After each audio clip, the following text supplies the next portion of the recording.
नमस्कार, मी शिवानी इगतपुरे. आपण पाहताय सातारा न्यूज. पाहूयात आत्ताची महत्त्वाची घडामोड. डॉक्टर आत्महत्या प्रकरणात पोलीस खरं खोटं याचा तपास करतील. मात्र या प्रकरणानंतर फलटणचे नाव बदनाम झालं. समोर महिला बसल्या आहेत, त्यांच्या माहेरवरून सुद्धा फोन आले असतील. कसलं हे फलटण, अशा प्रकारची विचारणा झाली असेल. मात्र अन्याय सहन करणारा हा अन्याय करणाऱ्यापेक्षा जास्त दोषी असतो. तुमच्या मागे मी आहे, घाबरू नका. याच्या पुढे कार्यकर्त्यांना आणि महिला भगिनींना त्रास झाला तर हाच रामराजे काळा कोट घालून कोर्टात तुमच्यासाठी उभा राहील, असं रामराजे नाईक निंबाळकर यांनी फलटणमधील एका भाषणात सांगितलं असून 2019ला देवेंद्र फडणवीस, अजित पवार, संजीवनराजे, जयकुमार गोरे, स्वतः मी आणि माजी खासदार एकत्र बसलो होतो. यामध्ये 2024ची निवडणूक एकत्र लढवायची का याबाबत चर्चा केली होती. आत्ताचे मुख्यमंत्री हे तेव्हा माझ्या बाजूने होते. त्यांनी आता क्लीन चिट दिली असेल, मात्र अजूनही ते इथं आल्यावर काय बोलायचं ते बोलतील, त्यांचा तो हक्क आहे. भारतीय जनता पार्टीच्या बदनामीचं मूळ कारण हे साताऱ्यात आहे, असा आरोप सुद्धा रामराजे नाईक निंबाळकर यांनी यावेळी केलाय. मला एकच तुम्हाला प्रश्न विचारायचा की मुंडेबाईंचं खरं खोटं पोलीस काढतील काय होत आहे. फलटणचं नाव तर बदनाम झालं की नाही एवढं सांगा.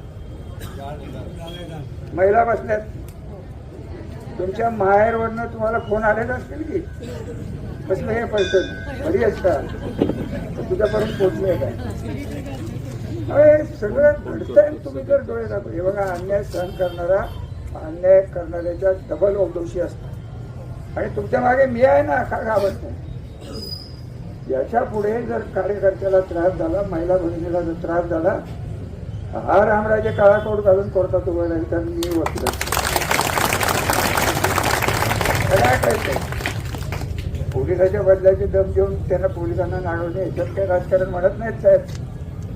आणि हे सगळं झालं 19ला देवेंद्र फडणवीस, अजितदादा पवार, संजीवराजे, अनिल राजे आणि मी आणि ते जयकुमार गोरे साहेब आत्ताचे मंत्री आणि हे माझे खासदार एकत्र बसून 24चे इलेक्शन एकत्र करायची का. मी तेव्हाच विचारलं, तेव्हाही देवेंद्र साहेब म्हणले रामराजे मी थांबवलं.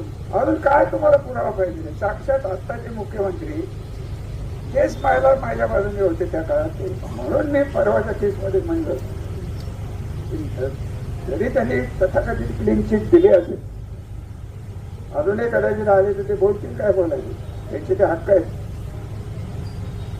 परंतु त्यांच्या न्यायबुद्धीवर माझा विश्वास आहे. त्याचं कारण या पद्धतीने मुख्यमंत्री सध्या वागतायत.